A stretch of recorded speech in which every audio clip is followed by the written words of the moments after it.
this mostly liberal, mostly white city. The mayor was caught in a chaotic display of violence and chaos that began around 11:15 p.m. last night. President Trump has announced a surge of federal law enforcement into Chicago and other cities as part of a crime-fighting initiative that officials say is different from the government's controversial actions in Portland.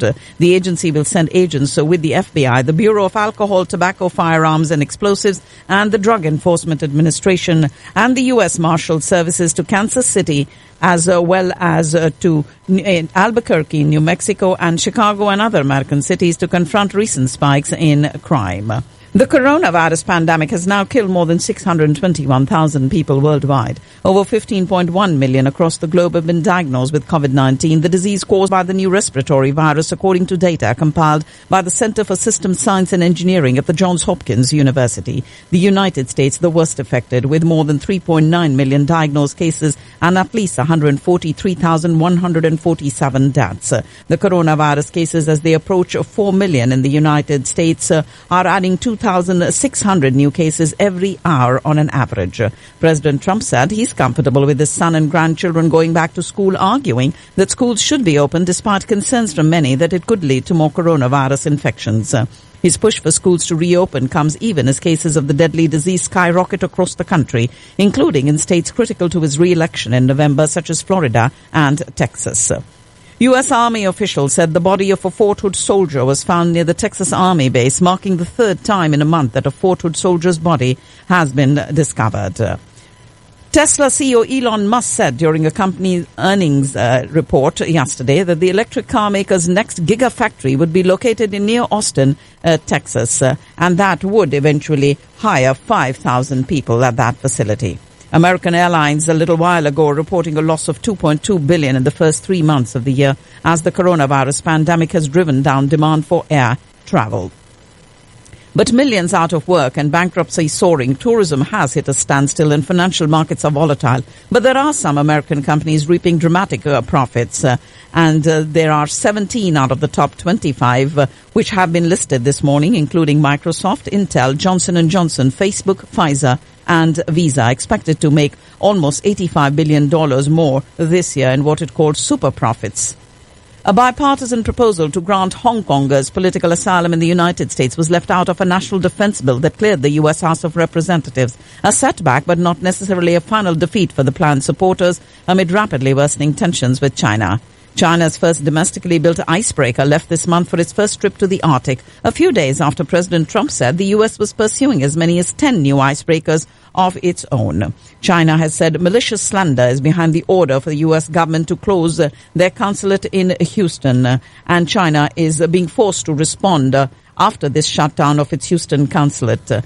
President Trump said he could order closure of more Chinese consulates in the United States. And less than 4 months before his election, he has made his tough China policy a centerpiece of his campaign to stay in power. And over in Beijing, President Xi Jinping is similarly preparing for China's own leadership contest in 2022. House Democrats voted to repeal President Trump's ban on some African and Asian countries, titled the No Ban Act. The legislation was passed almost along party lines in a 233 to 183 vote, introducing its original ban in 2017, barring visitors from Syria, Iraq, Iran, Sudan, Libya, Yemen, and Somalia. The measure being dubbed a Muslim ban because it targeted predominantly Muslim major countries. Kuwait's 91-year-old ruling emir has left this morning for the United States with the help of the U.S. government to seek further medical care after recently undergoing surgery. Kuwait has yet to elaborate on what required Sheikh Sabah Al-Ahmad Al-Sabah to seek a previously unannounced medical treatment beginning this weekend.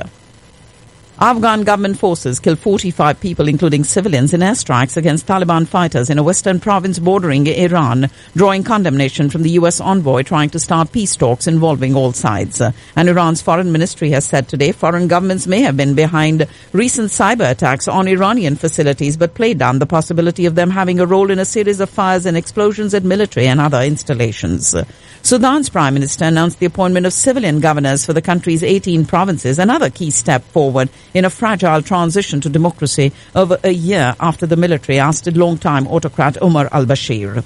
The Israeli military has said it was reinforcing the country's northern border with infantry troops in accordance with the situational assessment.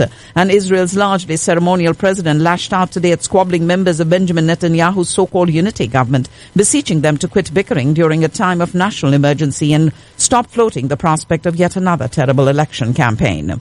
The small neighboring sheikdoms of Bahrain and Qatar have the world's highest per capita rates of coronavirus infections. And French Foreign Minister Jean-Yves Le Drian has met with Lebanon's president this morning at the start of his two-day visit to the Mediterranean country that is witnessing the worst economic crisis of its modern history. A German court convicted a 93-year-old former SS private of being an accessory to murder at the Stutthof concentration camp where he served as a guard in the final months of World War II. And the British Labour Party has admitted it defamed Jewish whistleblowers who spoke to the BBC Panorama programme about anti-Semitism in the party under the leadership of Jeremy Corbyn. Ladies and gentlemen, you're listening to the World News on Radio Caravan. And hundreds of thousands of Rohingya Muslims from Myanmar reside in Bangladesh, with many living in Kutupalong refugee camp in Cox's Bazar. Nearly 1 million people there in the largest refugee camp on earth, and with that population density greater than that of Manhattan, the Rohingya refugee camps there are ideal breeding grounds for coronavirus, which thrives in crowded areas with poor sanitation. Japan's capital has reported 366 new coronavirus cases, according to the governor of Tokyo, a new daily record fueling fears of a second round of infections. And there were few bare faces among rush hour commuters in Australia's second largest city this morning, Melbourne, where residents were largely complying with the new law making face coverings compulsory. Hong Kong reported 118 new coronavirus cases, including 111 locally transmitted cases. And China is stepping up military preparedness to overtake Taiwan. This, according to the island's foreign minister, following a recent spike of Chinese drills near the island, which Beijing considers its own. China launched its first independent Mars probe, a milestone in the country's ambitious space program, which aims to have a space station by 2022. If successful, the probe, named Tianwen-1, which in Mandarin means questions to heaven, will join an international community of explorers on Mars comprising the United States, Europe, Russia, India, and soon the UAE, which launched a mission to the Red Planet earlier this month. China has advised to New Delhi to follow an independent foreign policy and safeguard regional peace reflects Beijing's sanctimonious and even duplicitous approach in relations with other countries. The U.S. will work with countries like India, Japan and South Korea to tackle the threat of Chinese surveillance, making New Delhi a strategic defense partner of Washington on a permanent basis. And the Union government in New Delhi issued a formal sanction letter to grant permanent commission to women officers in the Indian Army, paving the way for empowering women officers to shoulder larger roles in the organization. Rajya Sabha Chairman M. Venkaiah Naidu administered the oath of office to 45 of the 61 newly elected members of India's upper house, and Prime Minister Modi has in the past month or so sat through more than 50 presentations and reviews aimed at accelerating reforms through a number of sectoral decisions intended to address bottlenecks and the impact of COVID rather than opting for big bang decisions. The World Health Organization hailing India's efforts against COVID-19, pointing out suboptimal readiness in some parts of the country. But the highest single-day spike of 45,720 yesterday has made India's coronavirus count cross the 12 lakh mark today. Lockdown in Pune city will end at midnight today, and Kerala is considering returning to a statewide lockdown to stem the flow of the new COVID-19 infections in the state. The Raj Bhavan in Chennai has become a hotspot for COVID-19, with 84 people, including security and fire service personnel, testing positive. And the first phase of human clinical trials of the indigenous COVID-19 vaccine called Covaxin is beginning today at the SRM Medical College Hospital and Research Centre in Chennai.